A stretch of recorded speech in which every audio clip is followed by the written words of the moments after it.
Hi everyone! In this video, I will show you how to make realistic portraits using this prompts Playground AI. First, log into Playground AI using your Gmail account. Once you've logged in, click this Create button. When you get here, look to your right and start setting up your desired image size.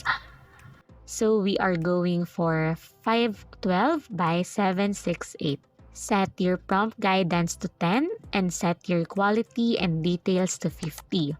Make sure you got your SID set to random.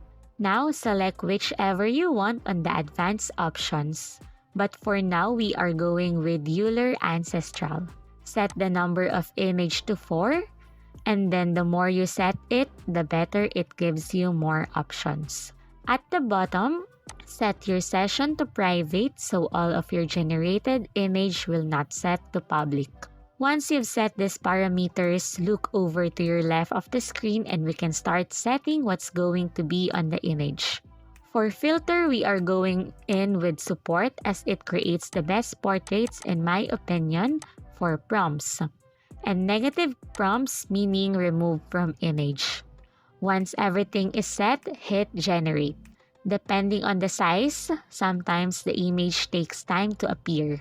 Once you've created your first set of image, hover over to the images and from there you can simply download. And that's how to make realistic portraits using Playground AI. If you enjoyed this video, give it a thumbs up. Don't forget to hit that subscribe button and ring the notification bell so you never miss an upload. Thanks for watching!